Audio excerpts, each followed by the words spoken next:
को डिस्कस करने के लिए आप सभी का बहुत स्वागत अभिनंदन करता हूँ। गाइस, अभी हमने लास्ट क्लास में जो टॉपिक स्टार्ट किया था, logical reasoning and Indian philosophy, यानी तर्कशास्त्र तथा भारतीय दर्शन, ये हमारा यूनिट है। और क्योंकि हमारे यूजीसी नेट में टोटल 10 यूनिट्स हैं, तो एक एक करके हम सारे यूनिट्स को कवर अभी कर रहे हैं। ये भी एक पूरा यूनिट है, एक पूरी इकाई है, पूरा एक चैप्टर है जिसको हमें कवर करना है। तो लॉजिकल रीजनिंग में गाइज मैंने आपको थोड़ा बेसिक बताया था कि भाई तर्कशास्त्र क्या है और तर्क हम कैसे करते हैं, आर्ग्यूमेंट्स क्या होता है। और कुछ डेफिनेशंस भी मैंने आपको बताए थे, कुछ डेफिनेशंस भी, जैसे lexical definition, stipulative definition, persuasive definition, है ना, प्रिसाइजिंग डेफिनेशन, ऑपरेशनल डेफिनेशन। तो इस तरह से कुछ मैंने आपको डेफिनेशन, कुछ टर्म्स बताए थे, उसकी परिभाषा, उसको डिफाइन किया था विथ एग्जाम्पल। ठीक है। उसके बाद आज हम लोग स्क्वायर ऑफ अपोजिशन को देखेंगे। स्क्वायर ऑफ अपोजिशन के बारे में भी थोड़ी बहुत बातें मैंने आपको बताई थी, बट उसको एक बार रिवाइज कराऊंगा आज मैं। और स्क्वायर ऑफ अपोजिशन को करेंगे और उसके बाद वेन डायग्राम भी आपको मैं सिखाऊंगा, वेन डायग्राम। ठीक है। तो गाइज हम लोग क्लास को स्टार्ट करते हैं। आज का क्लास जो है, पहले हम लोग स्क्वायर ऑफ ओपोजिशन आपको मैं बताऊंगा। तो गाइज स्क्वायर ऑफ अपोजिशन जो है, ये लॉजिकल रीजनिंग का एक बड़ा ही इंपॉर्टेंट हम कह सकते हैं पार्ट है, बहुत ही महत्वपूर्ण पार्ट है, जिसमें अलग अलग तरह के स्टेटमेंट्स होते हैं और उसके बीच का जो रिलेशन है उसको हमें समझना है कि डिफरेंट स्टेटमेंट्स के बीच में क्या रिलेशन है, क्योंकि इससे क्वेश्चन आपका आता है ना। इससे जो क्वेश्चन है वो निश्चित रूप से हमारा जो है आता है। तो मैं स्क्रीन आपके साथ शेयर कर रहा हूँ और हम लोग अभी देखेंगे ये टॉपिक।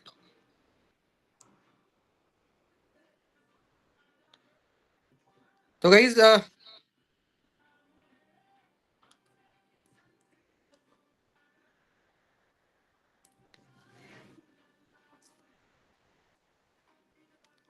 आप देख सकते हो यहाँ पे लॉजिकल रीजनिंग। तो लॉजिकल रीजनिंग में जो है गाइज, आपके 5 क्वेश्चन आते हैं यूजीसी नेट के एग्जाम में। 5 क्वेश्चन जो है हमारा रहता है ना, इस पर्टिकुलर मतलब टॉपिक से। 5 में से 2 क्वेश्चन आपको स्क्वायर ऑफ अपोजिशन से आता ही है। ये जो टॉपिक अभी मैं आपको पढ़ा रहा हूँ या पढ़ाने जा रहा हूँ, इससे करीब 2 प्रश्न आपका रहता है ना। तो बड़ा ही इंपॉर्टेंट है। इसमें गाइस क्या है ना कि लॉजिकल रिलेशंस को हमें समझने हैं, आपस में जो तार्किक संबंध है स्टेटमेंट्स के बीच। तो मुख्यतः अगर हम बात करें गाइस, तो इसमें क्या है ना, 4 तरह के स्टेटमेंट्स होते हैं। आपको दिख रहा होगा आपके स्क्रीन पे ये जो स्टेटमेंट्स हैं, ए ई आई ओ ये 4 तरह के जो है स्टेटमेंट्स होते हैं। A type, E type, I type और ओ टाइप। ठीक है। A for America, E for England, I for India और ओ फॉर उड़ीसा। तो ये 4 तरह के गाइस स्टेटमेंट्स हैं।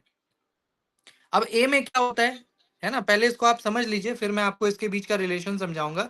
अगर गाइस आप यहाँ पे ए टाइप देखोगे ना, तो एक ए में ए का देखिए लिखा हुआ है यूनिवर्सल अफर्मेटिव। तो ए टाइप स्टेटमेंट का मतलब क्या होता है, जो यूनिवर्सल अफर्मेटिव है, मतलब जहां पे सभी का बोध हो। जैसे मान लीजिए कि मैं उदाहरण देता हूं कि इस क्लास के सभी स्टूडेंट दिल्ली से हैं। अगर मैं कहता हूं कि इस क्लास के सभी छात्र दिल्ली से हैं, all student of this class are from Delhi, तो इसको हम कह सकते हैं ए टाइप स्टेटमेंट। क्योंकि ए का मतलब क्या होता है, एक तो यूनिवर्सल, दूसरा अफर्मेटिव, जहां पे सभी का बोध हो। अगर इस क्लास में मान लीजिए कि 50 बच्चे हैं, मैं कहता हूं कि 50 के 50 दिल्ली से हैं, तो इसको हम लोग कह सकते हैं यूनिवर्सल और अफर्मेटिव। क्योंकि जितनी जनता है, जितने स्टूडेंट्स हैं, उन सभी का बोध हम करा रहे हैं ना, इसलिए ये ए टाइप है। इसलिए इसका नाम क्या है, यूनिवर्सल और अफर्मेटिव। अफर्मेटिव माने पॉजिटिव स्टेटमेंट, जिस स्टेटमेंट में नो, नॉट, नन, न, नहीं, इसका प्रयोग नहीं होता, तो वो पॉजिटिव है। पॉजिटिव मतलब अफर्मेटिव है। और यूनिवर्सल मतलब जहां सभी का बोध हो। या मैं कहता हूं कि इस क्लास के सभी छात्र नटखट हैं, all student of this class are notorious, are naughty. तो इसका मतलब क्या है कि क्लास में 50 अगर है, 60 लोग हैं, तो 60 के 60 का बोध हो रहा है। अगर क्लास में 60 लोग हैं तो 60 के 60 का बोध हो रहा है। इसलिए इसका नाम है ए टाइप, यानी यूनिवर्सल अफर्मेटिव। उसके बाद ई टाइप के बारे में जब हम आते हैं guys, E type, E for England. तो ई क्या है, इसका जस्ट उल्टा, यूनिवर्सल तो है लेकिन नेगेटिव है। जो ई टाइप स्टेटमेंट है गाइस, वो यूनिवर्सल तो है लेकिन क्या है, वो नेगेटिव है। इसका मतलब, जैसे उदाहरण मैं देता हूं कि इस क्लास का कोई छात्र शैतान नहीं है, इस क्लास का कोई स्टूडेंट शैतान नहीं है। No student of this class are naughty. अगर मैं ऐसा कहता हूँ गाइस कि इस क्लास का कोई छात्र नटखट नहीं है, इसका मतलब अगर क्लास में 50, 60, 70, 80 जितने लोग हैं, इस क्लास में जितने लोग हैं, चाहे 50 हो, चाहे 60 हो, 70, उन सभी का बोध हो रहा है ना। अगर मैं कहता हूं कि इस क्लास का कोई छात्र नॉटी नहीं है, तो सभी का बोध हो रहा है, 70 के 70 का बोध हो रहा है। इसलिए ये यूनिवर्सल तो है लेकिन नेगेटिव है। या मैं कहता हूं कि आपके घर पे कोई आम पका नहीं है, आपके घर का कोई आम मीठा नहीं है, इसका मतलब क्या हुआ कि आपके यहाँ पे अगर 10 आम है, 15, 20 जितने आम है, उन सभी का बोध मैं कर रहा हूँ। None of the mangoes are sweet, no mangoes are sweet. तो यहाँ पे क्या है गाइस कि यूनिवर्सल तो है लेकिन नेगेटिव है, जब हम सभी का बोध कर रहे हैं नेगेटिव वे में। इस क्लास के किसी छात्र को पर्शियन बोलना नहीं आता, मैं ऐसा कहता हूँ, no student of this class no Persian. इसका मतलब इस क्लास का कोई छात्र पर्शियन नहीं जानता। तो कोई छात्र मतलब नॉट अ सिंगल। अगर 50 बच्चे हैं तो 50 के 50 पर्शियन नहीं जानते, इसको कहते हैं यूनिवर्सल नेगेटिव। ठीक है। और तीसरा स्टेटमेंट होता है गाइस आई टाइप स्टेटमेंट।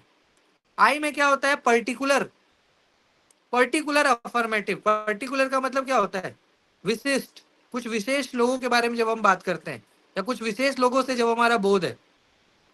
और अफर्मेटिव मतलब पॉजिटिव। मान लो मैं कहता हूं कि इस क्लास के कुछ छात्र मीठा खाते हैं, इस क्लास के कुछ छात्रों को मीठा पसंद है। Some of the student of this class like sweets, love sweets, है ना। तो अगर मैं गाइस ऐसा कहता हूं कि इस क्लास के कुछ स्टूडेंट को मीठा पसंद है, इसका मतलब क्या हुआ कि अगर क्लास में 50 की संख्या है तो 50 में 10 को मीठा पसंद हो सकता है, 50 में 15 को मीठा पसंद हो सकता है, 50 में 25, मतलब 50 में 50 को नहीं होगा, बाकी 50 में 40 को भी हो सकता है। इसलिए मैं कह रहा हूं कि इस क्लास के कुछ छात्र को मीठा पसंद है। या मैं कहता हूं कि इस क्लास के कुछ स्टूडेंट दिल्ली से हैं, some of the student of this class are from Delhi. इस क्लास के कुछ छात्र दिल्ली से हैं।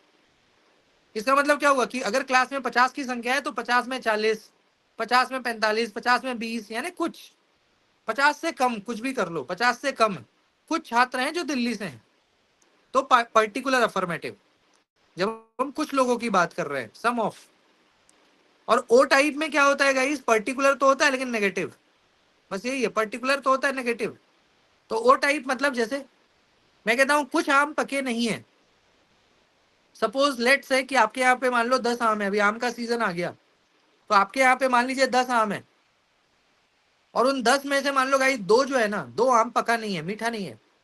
तो मैं ये कह सकता हूँ कि आपके यहाँ का कुछ आम मीठा नहीं है, क्योंकि 10 में दो मीठा नहीं है।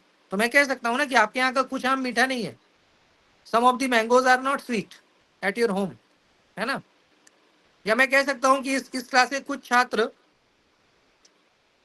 मुंबई से नहीं है, इस क्लास के कुछ छात्र मुंबई से नहीं है। इसका मतलब कि आप में से 2-4 लोग मुंबई से नहीं है, या 10 लोग मुंबई से नहीं है। ठीक है। तो ये सम नॉट होता है, आप देख सकते हो एग्जाम्पल भी लिखा हुआ है साथ के साथ, सम एस इज नॉट पी, कुछ एस पी नहीं है, तो साथ के साथ आपके एग्जाम्पल्स भी लिखे हुए हैं ताकि आपको कोई कंफ्यूजन ना हो। ठीक है। तो गाइस लॉजिकल रीजनिंग में ये 4 तरह के स्टेटमेंट्स बड़े महत्वपूर्ण हैं। ये जो 4 स्टेटमेंट्स है ना, इसी स्टेटमेंट्स को यूज करके हम लोग स्क्वायर बनाते हैं, opposition of, square of opposition, AEIO। तो इसका आपको समझना बड़ा जरूरी है। इसको समझने के बाद ही आप जो है स्क्वायर ऑफ ओपोजिशन को समझ सकते हो। तो ये 4 स्टेटमेंट्स है, आप चाहे तो इसको नोट डाउन भी कर सकते हो कॉपी पेन पे। ठीक है। अब गाइज मैं आपको लेके चलता हूँ डायग्राम, क्योंकि डायग्राम के थ्रू ही आप समझोगे। आप देख सकते हो गाइज, ये डायग्राम आपको दिख रहा है ना यहाँ पे, ये जो यहाँ पे आपको डायग्राम दिख रहा है, इसी को कहते हैं स्क्वायर ऑफ ओपोजिशन। इस डायग्राम को क्या कहते हैं, स्क्वायर ऑफ ओपोजिशन। तो स्क्वायर क्यों कहते हैं गाइज, आप लोगों ने थोड़ा बहुत मैथमेटिक्स, ज्योमेट्री पढ़ा है, थोड़ा बहुत तो सभी ने पढ़ा है। तो स्क्वायर का मतलब क्या होता है, जिसके 4 साइड्स हों। स्क्वायर का मतलब क्या होता है कि एक ऐसा क्वाड्रिलेटरल, यानी जिसके 4 साइड्स हों और चारों के चारों 90 डिग्री पे हों। आप देख सकते हो गाइज, यहाँ पे देखो आप, ए और ई के बीच जो देख रहे हो एकदम स्ट्रेट लाइन है। स्ट्रेट मतलब क्या होता है, 90 डिग्री। ई और ओ के बीच देखो एकदम स्ट्रेट, एकदम सीधा लाइन है, सीधा मतलब 90 डिग्री। ओ और आई के बीच में देखो एकदम सीधा लाइन है, सीधा मतलब 90 डिग्री, 90 डिग्री, है ना। और आई और ए के बीच में भी देखो एकदम सीधा लाइन मतलब 90 डिग्री। तो गाइस कोई भी ऐसा डायग्राम जिसके 4 साइड्स हो और चारों 90-90 डिग्री पे हो, बिल्कुल स्ट्रेट, चारों के चारों बिल्कुल स्ट्रेट हैं, तो हम उसको क्या कहते हैं? स्क्वायर कहते हैं, हिंदी में वर्ग कहते हैं, वर्ग। तो गाइस इसलिए इसका नाम पड़ गया स्क्वायर ऑफ ओपोजिशन, क्योंकि ये स्क्वायर है। अब ये कैसे ओपोजिशन क्या है वो देखिए आप देख सकते हो गाइस कि यहाँ पे जितने भी लेटर्स हैं, जैसे ए है, ए के ओपोजिशन में कौन है? ई खड़ा है। देखो आप, अगर मैं पूछूं कि ए के ओपोजिशन में कौन कौन है, तो ई है, ओ है, आई, सब तीनों आपस में ओपोजिशन में ही है। ए के उल्टे हाथ पे आई भी है, एक तरफ ए के उल्टे में ई है, एक तरफ ए के ऑपोजिट में ओ है। ऐसे ही मैं बोलूं कि ई के उल्टे में कौन है, ऑपोजिट में कौन है, तो आप देखो एक तरफ से ए है, एक तरफ से आई भी उसके ऑपोजिट ही आ रहा है, ओ भी उसके ऑपोजिट आ रहा है। तो गाइस इस डायग्राम की खासियत यही है कि सब देखो एक दूसरे के ऑपोजिट है। आप इस डायग्राम को अगर ध्यान से देखोगे, अगर मैं पूछूं कि ओ के ऑपोजिट क्या क्या है, तो आप देख सकते हो गाइस कि ओ के ऑपोजिट ई भी है, ओ के ऑपोजिट आई भी है, ओ के ऑपोजिट ए भी है। इसलिए तो इसका नाम हो गया square of opposition. That's why this this figure और this diagram is called square of opposition, क्योंकि ये सभी एक दूसरे के तीसरे के ऑपोजिट हैं, एक दूसरे तीसरे के ऑपोजिट हैं। ठीक है, यहां तक क्लियर है गाइस सभी का? Yes sir. Yes sir. अब मैंने आपको कहा था, आप चाहे तो डायग्राम बना भी सकते हो। अब मैंने आपको ये कहा था गाइस कि इसमें 3 टाइप होते हैं। ये जो स्क्वायर ऑफ ऑपोजिशन है, इसमें टोटल कितने टाइप्स होते हैं? 3 टाइप्स होते हैं। मतलब क्वेश्चन आते हैं वही 3 टाइप है, चौथा कोई टाइप है नहीं। तो जो क्वेश्चन आपका आएगा वो 3 टाइप में से ही किसी एक या 2 टाइप से आता है। तो टाइप नंबर 1 तो खैर बहुत आसान है, उसको देखिए। तीनों टाइप आज मैं आपको करा दूंगा, है ना, तो ये खत्म हो जाएगा हमारा। तो पहला टाइप देखो आप, पहला टाइप क्या है? पहले टाइप में गाइस क्या है ना कि सभी का एग्जाम्पल आपको जानना होता है। जैसे ए का एग्जाम्पल मैंने अभी कहा, तो किसी एक एग्जाम्पल को हम उठाते हैं, किसी एक एग्जाम्पल को हम लोग पकड़ते हैं। जैसे मान लीजिए सभी आम मीठे हैं, ऐसा हम कहते हैं, ऑल मैंगोज आर स्वीट, तो ये ए टाइप में हो गया, क्योंकि ए का मतलब क्या होता है? Universal affirmative. तो अगर हम ये कहें कि ऑल मैंगोज आर स्वीट, इसका मतलब कि सभी आम मीठा है। अगर ऐसा कहें कि सभी आम मीठा है, तो ये ए टाइप हो जाएगा। अगर हम ये कहें गाइस कि कोई आम मीठा नहीं है, नो मैंगोज आर स्वीट, तो ई टाइप हो जाएगा। कोई आम मीठा नहीं है, अगर ऐसा बोले तो ई टाइप हो जाएगा। और हम कहें कि कुछ आम मीठा नहीं है, सम मैंगोज आर नॉट स्वीट, ऐसा बोले तो ओ हो जाएगा। और ऐसा बोले कि कुछ आम मीठे हैं, सम मैंगोज आर स्वीट, तो आई टाइप हो जाएगा। तो इस एग्जाम्पल के थ्रू ही हम समझ सकते हैं चारों को। ए के लिए हम क्या कह सकते हैं? सभी आम मीठे हैं। सभी आम मतलब अगर 10 आम है तो 10 का 10 मीठा है, अगर 10 है तो 10 का 10 मीठा है। ई का मतलब कोई आम मीठा नहीं है, इसका मतलब अगर 10 आम है तो 10 में एक भी मीठा नहीं है, not a single mangoes are sweet. O का मतलब पर्टिकुलर नेगेटिव, अभी जस्ट मैंने आपको बताया। तो ओ में क्या हो गया? कुछ आम मीठे नहीं है, सम मैंगोज आर नॉट स्वीट। और आई में पर्टिकुलर अफर्मेटिव, कुछ आम मीठे हैं। तो ये 4 चीज आप चाहें तो कॉपी पेन पे लिख भी सकते हो, इंग्लिश हिंदी जिसमें लिखना चाहते हो। आप देख सकते हो नीचे के डायग्राम में, जो नीचे सेम डायग्राम बना है, तो उसमें एग्जाम्पल भी लिखा हुआ है, ताकि आपको कोई कंफ्यूजन ना हो। देख सकते हो ए की जगह लिखा हुआ है ऑल एस इज पी, ई की जगह लिखा है नो एस इज पी, ठीक है। और ओ की जगह क्या लिखा है? सम एस इज नॉट पी। आई की जगह लिखा है सम एस इज पी। तो चार स्टेटमेंट्स हैं, ए ई ओ आई, 4 स्टेटमेंट्स हैं, ठीक है। अब इन चारों के बीच के रिलेशन को समझते हैं। जैसे मान लीजिएगा इसकी आपको कोई पूछे कि सभी आम मीठा है और कोई आम मीठा नहीं है, इसके बीच का रिलेशन बताओ, तो क्या बोलोगे? कॉन्ट्रेरी। आप देख रहे हो पूरा लिखा हुआ है, मैं कुछ भी खुद से नहीं बता रहा, ये सब चीज डायग्राम में आपको दिख रहा है। अगर मैं ये कहूं कि सभी आम मीठे हैं, कोई आम मीठा नहीं है, ये 2 स्टेटमेंट के बीच का रिलेशन बताओ, तो आप बोलिएगा कॉन्ट्रेरी। और यदि मैं आपसे ये बोलूं कोई आम मीठा नहीं है, कोई आम मीठा नहीं है और कुछ आम मीठा नहीं है, कोई आम मीठा नहीं है माने कोई नहीं, नॉट अ सिंगल मैंगो।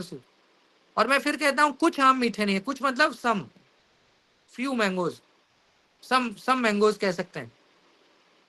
तो इसके बीच का रिलेशन क्या होगा? सब ऑल्टरनेशन। सब ऑल्टरनेशन। हाँ।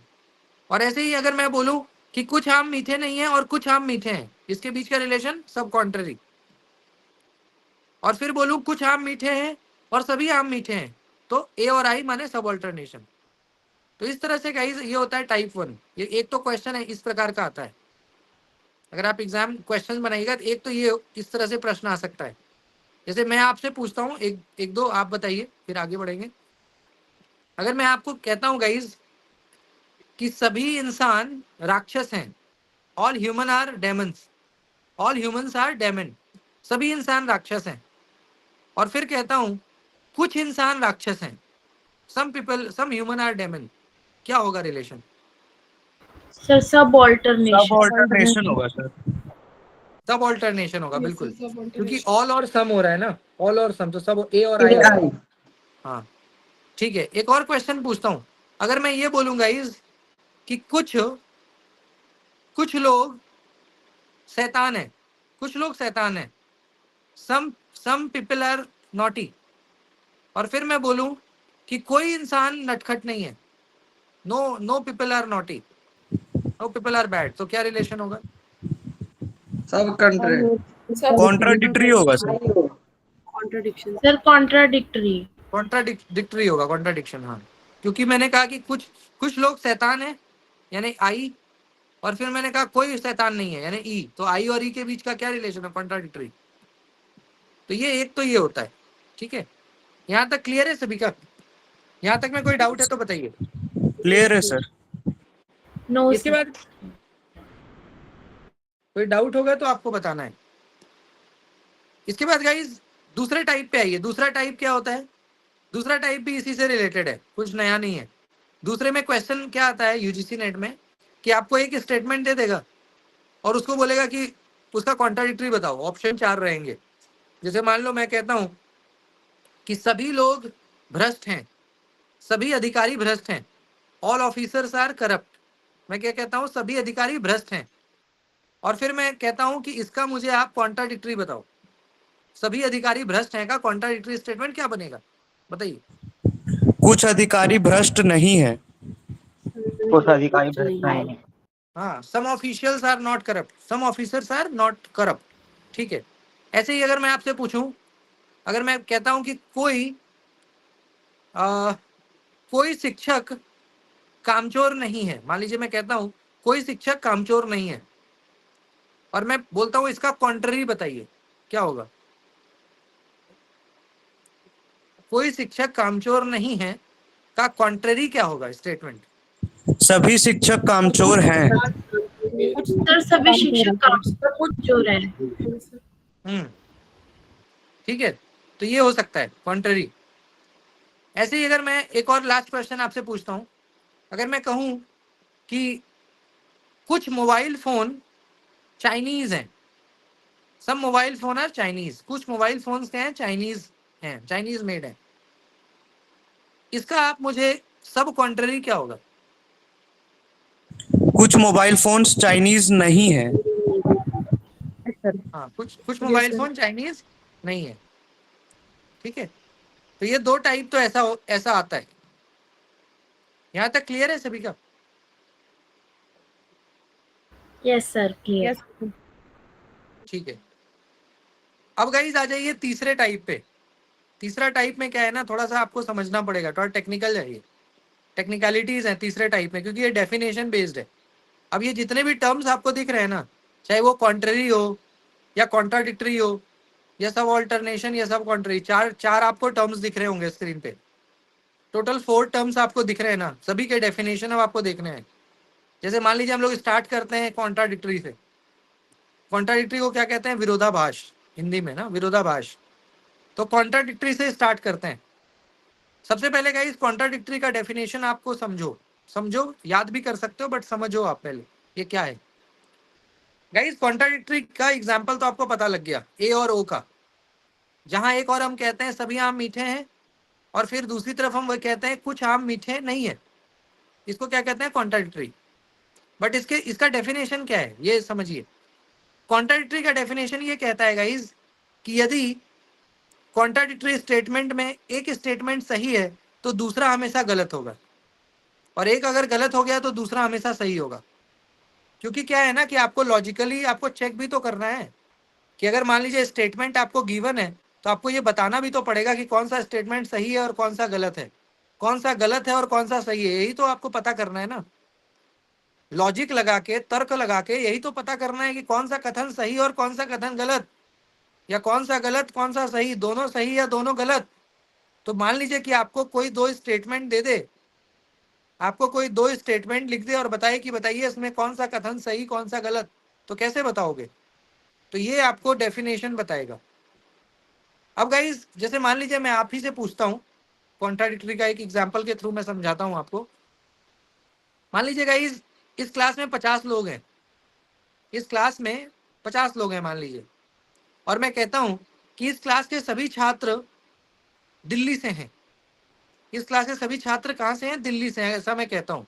All student of this class are from Delhi, ठीक है। और इसकी पुष्टि मैं करता हूँ कि हाँ भाई क्लास के जितने बच्चे हैं मैंने सभी का आधार देखा, कार्ड देखा, मैंने सभी दिल्ली से हैं, इसमें कोई दुमत नहीं, कोई शंका नहीं, कोई डाउट नहीं, सभी दिल्ली के हैं 50 के 50।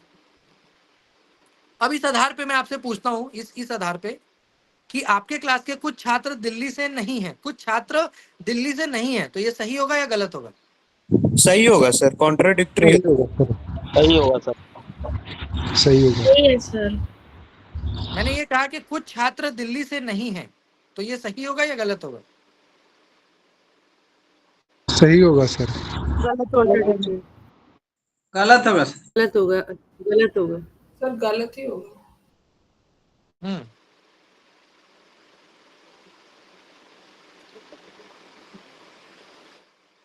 गलत होगा। मैं आपको एग्जाम्पल लिख के दिखाऊंगा तो शायद आप ज्यादा समझेंगे। जैसे यहाँ पे देखिए, तो हम लोग जैसे यहाँ पे कॉन्ट्राडिक्टरी कर रहे हैं ना, कॉन्ट्राडिक्टरी रिलेशन।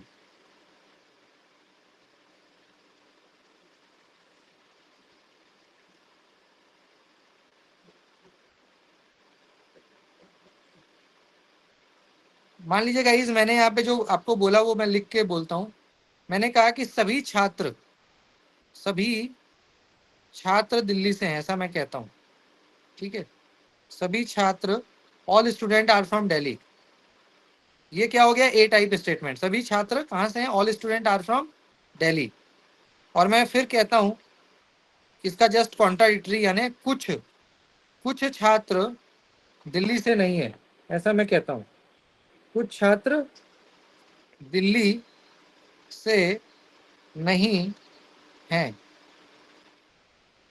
अब गाइज ये हम अपने क्लास के बारे में बात कर रहे हैं, अभी जो हमारा क्लास चल रहा है। मान लेते हैं गाइज कि ये स्टेटमेंट आपका क्या है, ये स्टेटमेंट आपका क्या है ना, ये स्टेटमेंट आपका क्या है? मान लेते हैं कि ये स्टेटमेंट आपका सही है ना। इस स्टेटमेंट को हम क्या मान लेते हैं? सही। कि चलो भाई, क्योंकि मैंने इसकी पुष्टि कर दी कि अगर हमारे क्लास में 50 विद्यार्थी हैं, 50 स्टूडेंट हैं, तो 50 के 50 दिल्ली से हैं, ये स्टेटमेंट सही है। इस आधार पे अगर मैं आपको बोलूं कि आपके क्लास के कुछ छात्र, है ना, आपके क्लास के कुछ छात्र क्या हैं? दिल्ली से नहीं है, तो क्या होगा? सही होगा या गलत होगा? गलत होगा सर। गलत होगा। गलत होगा ना, क्योंकि भैया जब आपके क्लास का 50, जब आपके क्लास में 50 बच्चे हैं, मान लेते हैं कि आपके क्लास में कितने बच्चे हैं? आपके क्लास में मान लीजिए कि 50 बच्चे हैं, और 50 के 50 जब दिल्ली से हैं, जब आपके क्लास में 50 बच्चे 50 के 50 दिल्ली से हैं, तो भैया कुछ छात्र दिल्ली से नहीं है, इसका सवाल ही कहाँ से उठता है? जब आपके क्लास के 50 चाहे 100 सभी बच्चे दिल्ली से हैं, तो उस आधार पे मैं आपसे पूछूं कि कुछ छात्र दिल्ली से नहीं है, यानी सम स्टूडेंट आर नॉट, ये तो सवाल ही नहीं उठता, ये तो गलत है, सरासर गलत है, 100% गलत है, डेफिनेटली फॉल्स है। तो is it clear? Yes sir. Yes जब सर। आपके क्लास के सभी लोग दिल्ली से हैं तो दिल्ली से है ना, फिर कुछ छात्र दिल्ली से नहीं है, इसका सवाल कहां से उठता है जब सबके सब दिल्ली से हैं? समझ में आ रहा है कि नहीं आ रहा है कॉन्ट्राडिक्टरी का मतलब? क्योंकि गाइस कॉन्ट्राडिक्टरी का मतलब ही होता है क्या कि एक सही तो दूसरा गलत। कॉन्ट्राडिक्टरी का मतलब क्या है? भारत पाकिस्तान जैसे कैसा है, एक दूसरे को कॉन्ट्राडिक्ट करता है। मैं जो बोलूंगा उसका उल्टा आप बोलोगे, मैं बोलूंगा हाँ तो आप बोलिएगा नहीं, मैं ट्रू बोलूंगा तो आप फॉल्स बोलिएगा। मैं अच्छा बोलूंगा तो आप बुरा बोलोगे, यही तो कॉन्ट्राडिक्टरी है ना, कि आप हमेशा मुझे कॉन्ट्राडिक्ट करते हो, मतलब मुझे हमेशा काटते हो, मेरे बात में कभी हाँ में हाँ नहीं मिला सकते। तो उस तरह के संबंध को बोलते हैं कॉन्ट्राडिक्ट करना, जो हमेशा आपके विरोध में खड़ा हो, आपके साथ कभी नहीं दे सकता, वो विरोध में। तो विरोध मतलब कॉन्ट्राडिक्ट। इसलिए हम कहते हैं कि कॉन्ट्राडिक्टरी स्टेटमेंट में यदि एक स्टेटमेंट सही है भैया तो दूसरा गलत ही होगा। कभी भी दोनों स्टेटमेंट कॉन्ट्राडिक्टरी में सही नहीं हो सकते, और कभी भी दोनों गलत भी नहीं हो सकते साथ में। अगर एक सही तो दूसरा गलत ही होगा, और अगर एक गलत हो गया तो दूसरा सही ही होगा। यही कॉन्ट्राडिक्टरी का है मतलब। इसलिए इसका डेफिनेशन आप देखिए, इसका डेफिनेशन इसलिए क्या कहते हैं, इसलिए कहते हैं, जैसे मैं लिख देता हूँ यहाँ पे, इसलिए कहते हैं कि इन कॉन्ट्राडिक्टरी रिलेशन, है ना, आप चाहें तो लिख भी सकते हो इसको, in contradictory relation if one statement is true, ठीक है, if one statement is true the other will be definitely false. ये आप चाहें तो इसको याद भी कर सकते हो, समझ लो, पहले याद भी कर सकते हो। The other will be definitely false मतलब 100% फॉल्स होगा, 1% भी इफ बट नहीं, 100% false, definitely false. And if one is false and, है ना,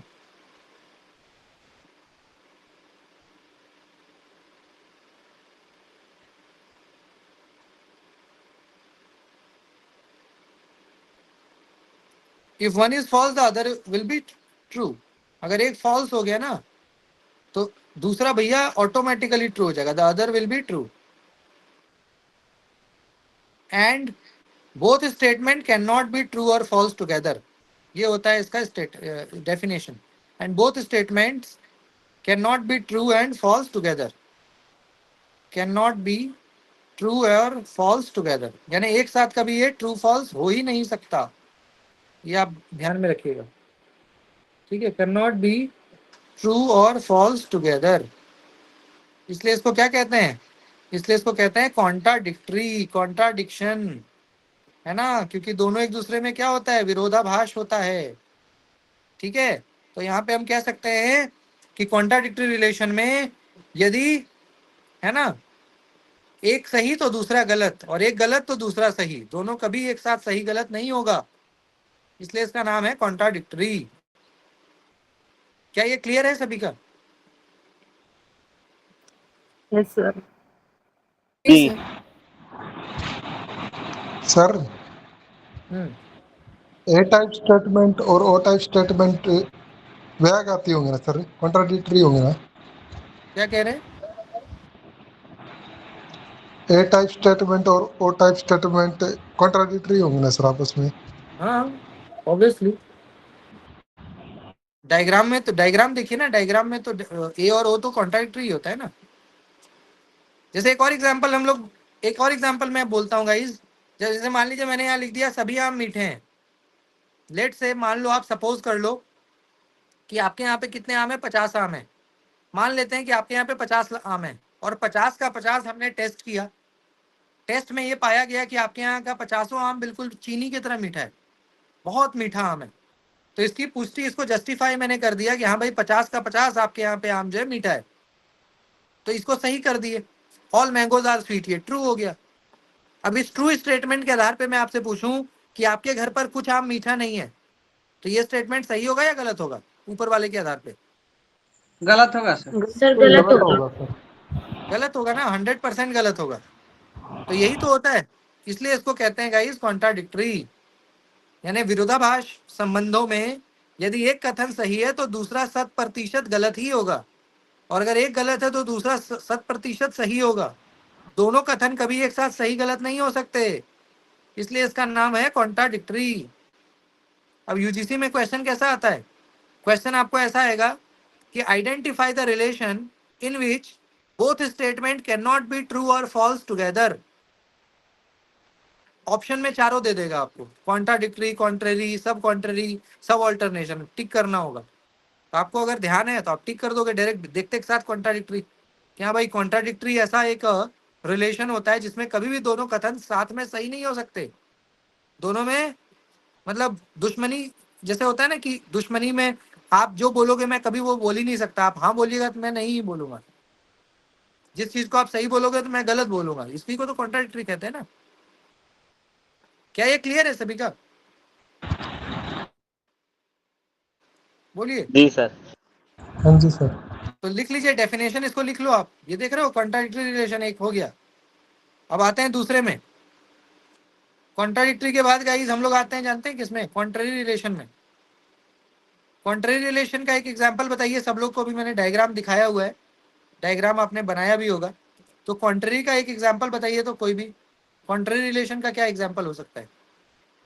सर सभी आम मीठे हैं और कोई भी आम मीठा नहीं है।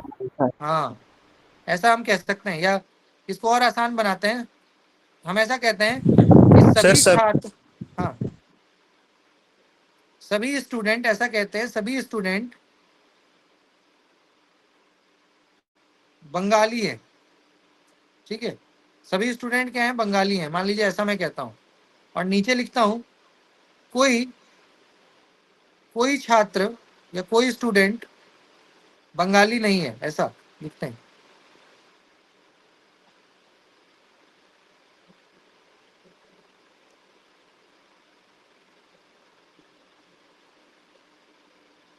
अब गाइस देखो, क्या इसको कॉन्ट्ररी कह लें? ये ए और ई है ना, ऊपर वाला ए और नीचे वाला ई, क्या है या नहीं है? बोलिए। ये एग्जाम्पल कॉन्ट्ररी का है, ए और ई। हाँ जी सर। यस। अब इसके बीच का रिलेशन समझो आप। मान लेते हैं गाइस कि हमारे क्लास में 50 बच्चे हैं, मान लो, मान लेते हैं कि हमारे क्लास में 50 स्टूडेंट्स हैं, और उन 50 स्टूडेंट्स के बारे में मैं ये दावा कर रहा हूँ, आप सभी का आधार कार्ड मैंने चेक किया और मैंने ये पाया कि आप सभी लोग कहाँ से हैं? बंगाल से हैं, बंगाली हैं। मान लेते हैं कि इसको सही मान लेते हैं, चलो मैंने इस कथन को वेरीफाई करके सही मान लिया कि हाँ भाई इस क्लास के सभी स्टूडेंट क्या हैं? बंगाली है। मान लिया, सही है, 100% सही है। अब इस आधार पे मैं आपसे पूछूं, ऊपर वाले के आधार पे, कि इस क्लास का कोई छात्र बंगाली नहीं है, सही या गलत? गलत है जल्दी सर। बताओ। गलत है सर। गलत सर।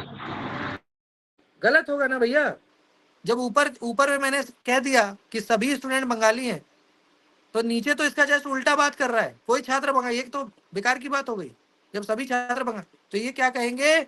गलत इसको बोलेंगे। यानी एक बात तो हमें पता लग गया कि कॉन्ट्ररी रिलेशन में भी यदि एक कथन सही है तो दूसरा गलत होगा। ये बात तो ठीक है, यहां तक तो ठीक है मामला। यहां तक क्लियर है सभी का? कॉन्ट्ररी में एक बात समझ आ गया? जी सर। अब इसको उल्टा जी। कर देते हैं। जैसे मान लीजिएगा इस बार इसको गलत कर देते हैं, एक चलो किसमें 2 केस बनेगा। अब इस बार इसको गलत कर देते हैं। आपने कहा कि सर इस क्लास के सभी स्टूडेंट ना बंगाली हैं। मैंने कहा अच्छा, मैंने आप सभी का आधार कार्ड चेक किया, वोटर वगैरह, तो मैंने पाया कि इस क्लास के 5 बच्चे जो है ना वो बिहार से हैं। बाकी बचे हुए बंगाल से हो सकते हैं, बट 5 लोग बिहार से हैं, मतलब 5 लोग नॉन बंगाली हैं। इस आधार पे मैंने आपका स्टेटमेंट गलत कर दिया। इसका मतलब कि सभी स्टूडेंट बंगाली है, ये गलत है इस बार। क्यों? क्योंकि मैंने जब जांच किया, इन्वेस्टिगेट किया, तो मैंने पाया कि 50 में 5 लोग तो बिहार से हैं, वो तो बंगाल से उनका कोई नाता नहीं। तो ऐसे में मैंने इस स्टेटमेंट को गलत कर दिया कि आप गलत बात कर रहे हैं, सभी छात्र बंगाली नहीं है, कुछ छात्र बिहारी भी है। तो सभी छात्र बंगाली हैं, इस बार गलत हो गया ये। ठीक है मामला? अब इस आधार पे बताइए, नीचे वाला, कोई छात्र बंगाली नहीं है, ये क्या होगा? लॉजिक सही लगाइए। होगा सर। सही होगा सर। सही होगा सर। सही होगा, गलत होगा, या डाउटफुल होगा? क्या होगा? एक डाउटफुल भी होता है, जहाँ पे आप कंफ्यूज हो तो डाउटफुल होगा। डाउटफुल हो गया। क्यों होगा ये भी बताइए। गलत है तो क्यों है? डाउटफुल है तो क्यों है? लॉजिक बताइए, क्यों ऐसा लग रहा है आपको गलत है? लॉजिक बताइए उसके पीछे। या डाउटफुल लग रहा है तो क्यों? रीजन बताइए। क्योंकि आपने चेक किया था कि सारे छात्र बंगाली नहीं है, कुछ बिहारी हैं। कुछ उस बिहारी है, तथ्य ठीक है। पे। जी सर। तो कोई छात्र बंगाली नहीं है, ये सही होगा, गलत होगा, या डाउटफुल होगा? सर ये डाउटफुल होगा। क्या होना चाहिए? देखिए, सही होगा। सर सही होगा, डाउटफुल होगा। दिमाग लगाइए, सोचिए एक बार क्या होना चाहिए। ठीक है गाइज, एक चीज समझो आप कि मैंने ये कहा कि सभी छात्र बंगाली, ये गलत है। तो एक चीज हमेशा ध्यान रखिएगा कि कोई भी गलत स्टेटमेंट है, मान लीजिए कोई स्टेटमेंट गलत है, तो गलत सूचना के आधार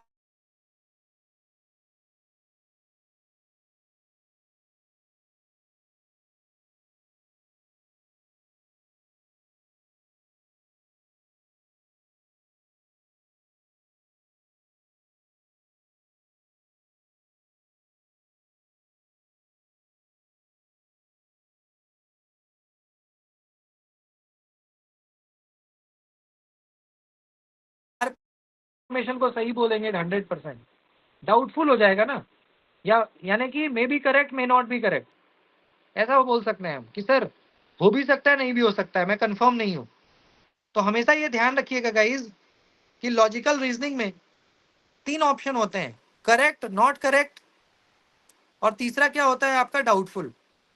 इसका मतलब कि यदि आप ऐसी स्थिति में है जहां पे आप 100% क्लियर नहीं है, जहां पे आप 100% जो है आश्वस्त नहीं है, 100% कंफर्म नहीं है, तो आप डाउटफुल बोलेंगे, ना कि ट्रू और फॉल्स।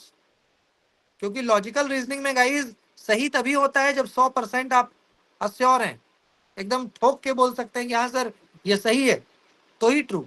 अगर आपको 1% भी डाउट है, जैसे यहाँ पे देखो ये बड़ा डाउट हो गया ना, क्योंकि हमने पहला स्टेटमेंट गलत कर दिया। ऐसे में क्या होता है ना कि पूरा मामला फिर डाउटफुल हो जाता है, क्योंकि कोई स्टेटमेंट गलत हो जाए तो उसके साथ वाले स्टेटमेंट को सही कहना थोड़ा संदेहास्पद हो जाता है, क्योंकि प्रूव नहीं कर पाओगे आप प्रूव नहीं कर पाओगे ना, कैसे प्रूव करोगे कि कोई छात्र बंगाली नहीं है, लैक ऑफ इंफॉर्मेशन वाला केस हो गया ना। तो ऐसे में ये डाउटफुल होगा, क्या होगा, ये डाउटफुल होगा। ठीक है, समझ में आया क्यों डाउटफुल है ये?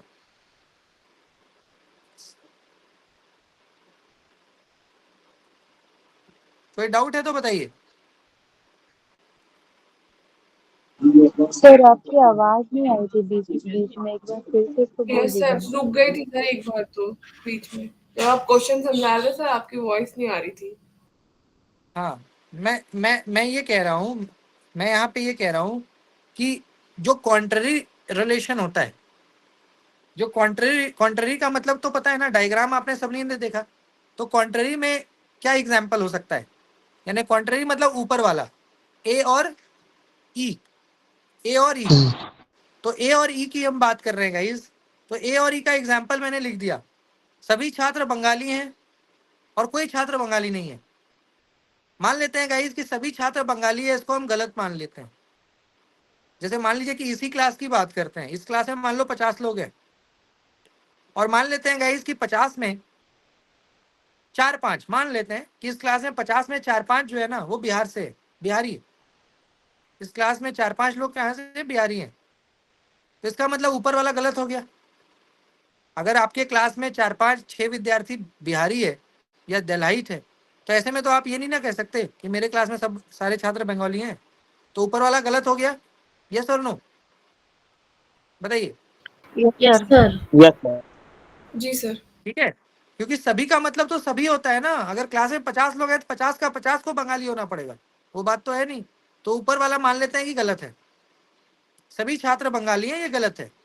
इस आधार पे मैं आपसे पूछ रहा हूँ कि क्या आपके क्लास का कोई छात्र बंगाली नहीं है, तो सही होगा, गलत होगा या डाउटफुल होगा, मैं ये आपसे पूछ रहा था। ये क्या होगा, ये शंका है सर। डाउटफुल ये होगा डाउटफुल सर। सर, ये डाउटफुल होगा। गाइस इसको यही समझिए आप कि जब भी मान लीजिए आपके पास 2 स्टेटमेंट है और 2 में से एक स्टेटमेंट मान लीजिए कि गलत है, तो किसी गलत इंफॉर्मेशन के आधार पे, किसी गलत सूचना के आधार पे किसी दूसरे सूचना को आप सही या गलत कैसे बोलेंगे? नहीं बोल सकते ना। कोई गलत, मान लीजिए कि आपको, आपके पास कोई सूचना है जो गलत सूचना है, आपके पास कोई सूचना है जो गलत है, तो उस सूचना के आधार पे आप कैसे किसी पे दावा पेश कर सकते हो कि भैया ये सही ही होगा? तो नहीं कर सकते ना। तो ऐसे में ये डाउटफुल ही होगा हमेशा, क्योंकि ऊपर वाला गलत हो गया। तो गलत इंफॉर्मेशन के आधार पे जब आप दूसरे इंफॉर्मेशन को चेक करोगे तो वो संदेहास्पद ही होगा, क्योंकि आप दावा पेश नहीं कर सकते, आप क्लेम नहीं कर सकते कि हाँ सर ये सही ही होगा या ये गलत ही होगा। ऐसा आप दावा पेश नहीं कर सकते। क्यों? क्योंकि ऊपर का इंफॉर्मेशन ही गलत है। सभी छात्र बंगाली हैं, ये गलत है। तो गलत के आधार पे कैसे किसी को सही बोला जाए, इसलिए डाउटफुल होगा। ठीक है, is it clear? Yes sir. Yes sir. एक और हाँ, जी बहुत सर। इजी है गाइस, बहुत इजी है। अगर मान लीजिए मैं यहाँ पे लिखता हूँ एक एग्जांपल, मान लीजिए मैं लिखता हूँ यहाँ पे कि सभी आम, क्या लिखता हूँ, सभी आम मान लीजिए लिख देते हैं, सभी आम मीठे हैं। ठीक है, और मैं यहाँ पे लिखता हूँ कोई आम मीठा नहीं है। सेम को रिपीट करते हैं, कोई आम मीठा नहीं है, ऐसा लिखता हूँ।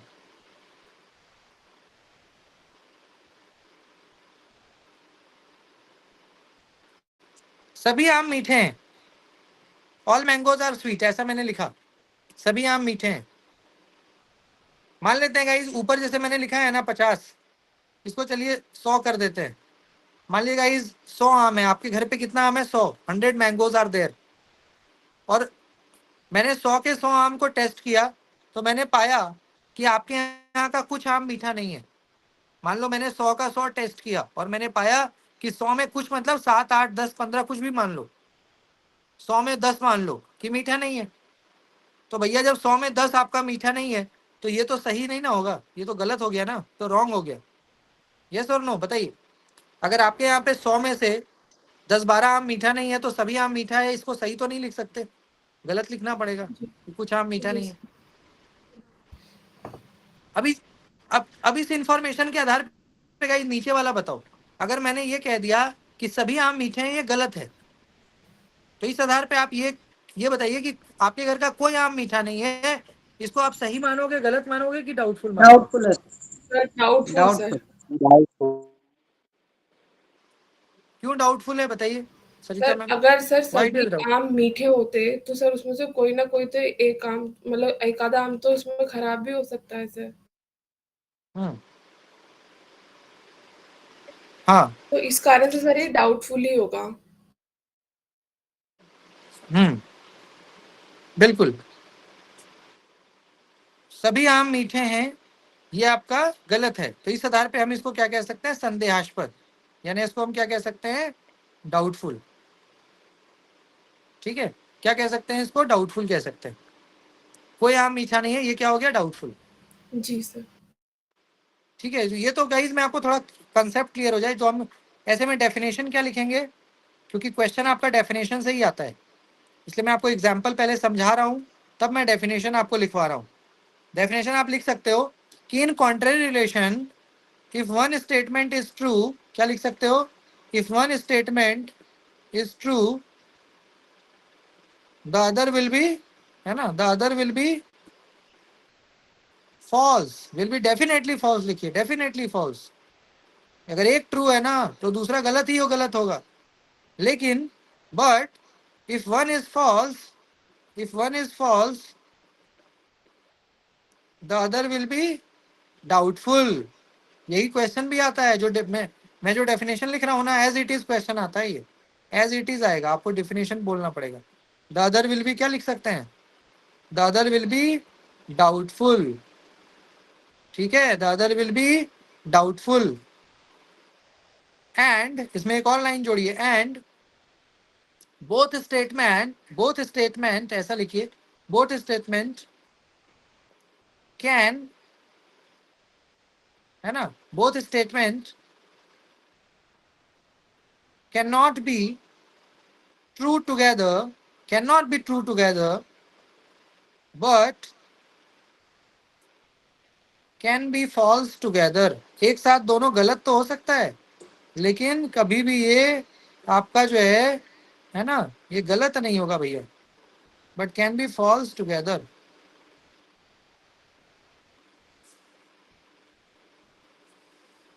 ये लिख लीजिए कॉन्ट्ररी का, इसी का आपको क्वेश्चन आता है।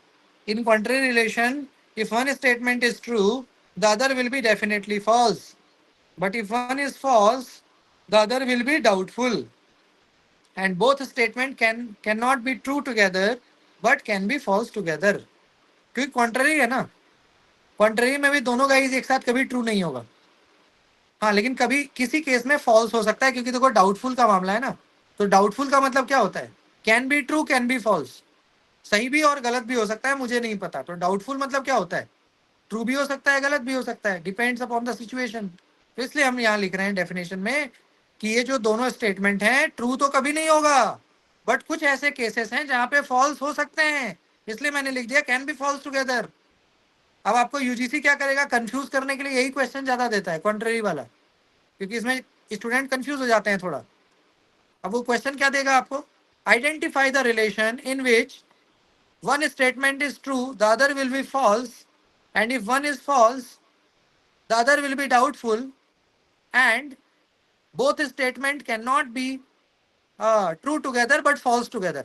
अब ऐसा लिख देगा कि both statement cannot be true together, यहाँ तक तो ठीक है, but can be false together. अब उसमें ऑप्शन दे देगा आपको, यही क्वेश्चन आया भी है लास्ट ईयर कॉन्ट्ररी, ठीक है। इसलिए मैंने आपको एग्जाम्पल पहले दिखा दिया और एग्जाम्पल के बाद डेफिनेशन लिखवाया, ताकि आप एग्जाम्पल पहले समझो कि क्यों ये मैं लिख रहा हूं। अब किसी को डाउट है तो बताइए। If anybody has any doubt please do let me know. No sir. Sir last में बोला नहीं। जी क्या बोल रहे हैं?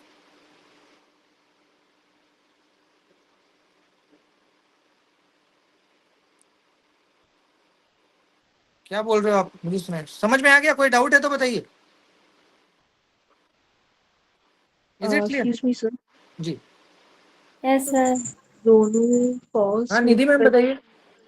निधि मैम प्लीज बताइए। Yes sir. तो अगर ऐसा भी एग्जांपल दे सकते हैं जहाँ पे हम दोनों को फॉल्स करा सकते हैं, मतलब ऐसा भी कुछ आता होगा मे बी एग्जांपल। हाँ, आप इसको मैम ये समझिए ना कि जो डाउटफुल है ना मैम, तो डाउटफुल का मतलब ये होता है ना कैन बी ट्रू और false together, can be true और फॉल्स। डाउटफुल का मतलब ये होता है अगर आप किसी चीज को लेके डाउट में है, मान लीजिए कि आप किसी चीज को लेकर के डाउट में हो, तो डाउट का मतलब क्या होता है कि आपको ये तो नहीं पता कि हाँ होगा या नहीं होगा।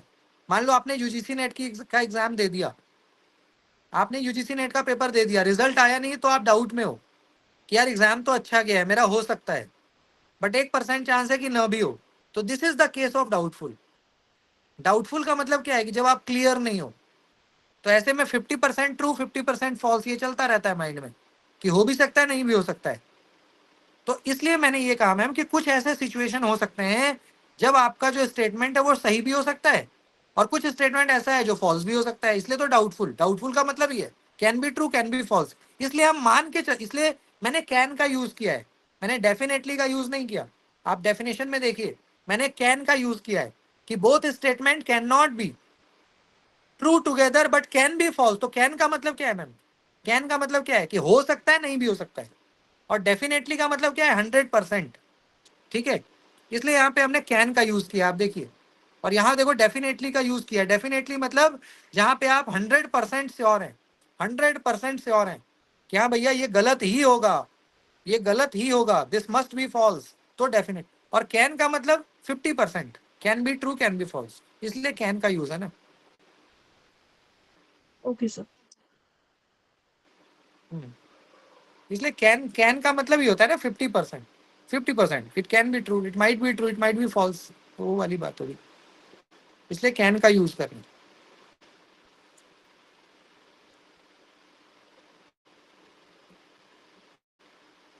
क्लियर है गाइस ये? Yes sir. जी सर।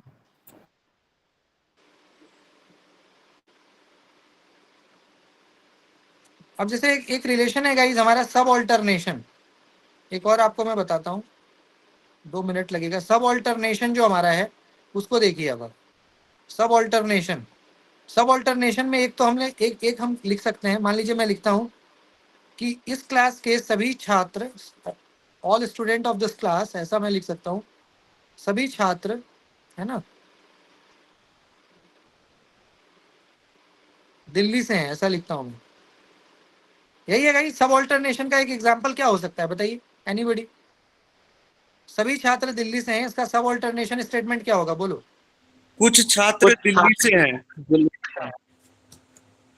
इसका सब ऑल्टरनेशन हम क्या बोलेंगे, some students are from Delhi. Delhi ठीक से। है, कुछ छात्र दिल्ली से हैं, इसको हम ये बोलेंगे ना। अब गाइस मान लीजिए यहाँ पे मैं कहता हूँ ये कैसा रिलेशन है, सब ऑल्टरनेशन, यानी वो वाला ऊपर नीचे ए और आई, ए और आई, है ना, डायग्राम आपने बनाया होगा तो ए और आई।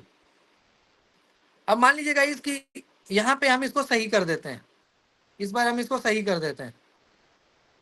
मान लो गाइस कि इस क्लास में 100 लोग हैं, इस क्लास में कितने लोग हैं, 100 लोग हैं, और मैं कहता हूँ कि इस क्लास के सभी लोग दिल्ली से हैं। मैंने वेरीफाई कर दिया उसको, सभी के Aadhaar card, voter card, PAN card देखा, मैंने पाया कि सब लोग दिल्ली से हैं, सबका पता दिल्ली का है, सब दिल्ली के हैं। तो मैंने इसको सही बोल दिया कि इस क्लास के सभी छात्र दिल्ली से, सही है। इस आधार पे मैं आपसे पूछूं कि आपके कुछ छात्र दिल्ली से हैं, आपके क्लास के कुछ छात्र दिल्ली से हैं, ये सही होगा, गलत होगा, डाउटफुल होगा, क्या होगा बताइए? गलत होगा, सर। गलत होगा सर। गलत होगा। क्या बात कर रहे सर हैं? गलत होगा सर।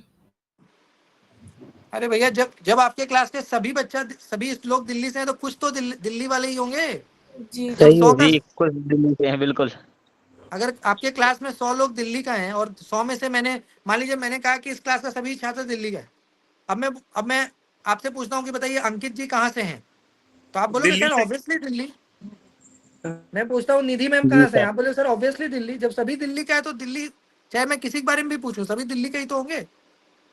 जब इस क्लास के सभी लोग दिल्ली से हैं तो मैं किसी एक के बारे में पूछता हूँ कि बताइए इस क्लास में सरिता मैम है, सरिता मैम कहाँ से, तो बोलिएगा दिल्ली। या मैं चतुर्भुज सर के बारे में, तो दिल्ली, क्योंकि सभी लोग दिल्ली से है ना। तो ऐसे में कुछ छात्र दिल्ली से हैं, ये तो डेफिनेटली ट्रू होगा, इसमें तो कोई संकोच ही नहीं है, ये तो डेफिनेटली ट्रू होगा। Is it clear? Yes sir. अब इसको हम लोग गलत कर देते हैं, मान लेते हैं गाइस ये गलत है इस बार। सभी छात्र दिल्ली से हैं, ये क्या हो गया, गलत। सभी छात्र दिल्ली से हैं, ये क्या हो गया, गलत हो गया, गलत है ये इस बार। यानी मैंने ये वेरीफाई किया तो मैंने पाया कि 100 में से 5-10 बच्चे डिफरेंट स्टेट्स के हैं, कुछ तेलंगाना से हैं, कुछ कर्नाटका से हैं, तो कुछ यूपी से भी हैं, एमपी वगैरह से हैं, उत्तराखंड से हैं, है ना, हिमाचल प्रदेश से हैं। तो मैंने पाया कि कुछ छात्र दिल्ली से नहीं है, तो इसको मैंने इस बार गलत कर दिया। अब इस बेस पे मैं आपसे पूछूं कि आपके क्लास के कुछ छात्र दिल्ली से हैं, तो ऐसे में ये सही होगा, गलत होगा या डाउटफुल होगा? सही होगा सर। बताइए क्या होना सर चाहिए? डाउटफुल होगा। डाउटफुल होगा। ऑब्वियसली डाउटफुल होगा ना, क्योंकि गाइस जब ऊपर का इंफॉर्मेशन गलत है तो गलत इंफॉर्मेशन के आधार पे दावा पेश तो नहीं कर सकते ना आप। और लॉजिकल रीजनिंग में क्या है, जब तक आप दावा पेश नहीं कर सकते तब तक सही गलत कहना ठीक नहीं है। आप ऊपर का जो इंफॉर्मेशन है वो क्या है, गलत है, रॉन्ग है, तो रॉन्ग इंफॉर्मेशन के आधार पे आप क्लेम तो नहीं कर सकते ना, क्लेम नहीं कर सकते, ऐसा सही ही होगा, प्रूव नहीं कर सकते, क्योंकि ऊपर का इंफॉर्मेशन गलत है। तो गलत सूचना के आधार पे बोल रहा हूं, इसलिए इसको क्या बोलेंगे, इसको हम डाउटफुल यानी संदेहास्पद बोलेंगे, डाउटफुल बोलेंगे ना, डाउटफुल। ठीक है, तो गाइस इसका डेफिनेशन अब आप लिख सकते हो, बहुत इजी है ये। इन सब alternation if one statement is true,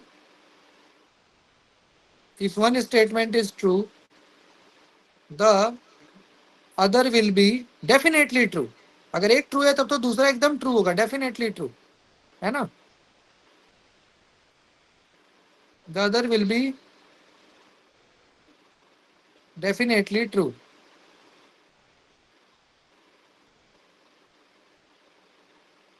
And if one is false,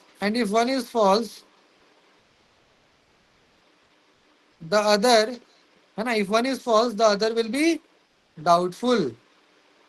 ठीक है, इसलिए पहले एग्जाम्पल कर रहा हूं। And both statement can be true together, इस बार देखिए कॉन्ट्री का उल्टा हो गया, both the statement can be true together but can not be false together. अब ये क्वेश्चन क्या है ना, एज इट इज आएगा आपको एग्जाम में, but can not be false together. अब ये क्वेश्चन आपको एज इट इज आएगा और आपको ऑप्शन में चारों दे देगा, बोलेगा बताइए कौन सा रिलेशन है। तो सब ऑल्टरनेशन में हम ये कह सकते हैं कि यदि एक सही तो दूसरा डेफिनेटली ट्रू, बट एक गलत तो दूसरा डाउटफुल। इसलिए दोनों एक साथ सही तो हो सकता है बट एक साथ गलत नहीं हो सकता, ऐसा हम कह सकते हैं। ठीक है, is it clear? Yes sir. Yes sir. चलिए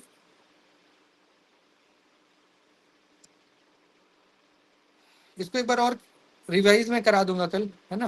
बाकी आप लोग ये नोट्स तो मैंने भेजा हुआ है, फिर से आज ग्रुप पे भेज दूंगा मैं, तो एक बार रिवाइज आप करिए इसको, सेल्फ रिवीजन करिए खुद से, डायग्राम को देख करके। इसका डेफिनेशन भी नीचे नोट्स में लिखा हुआ है।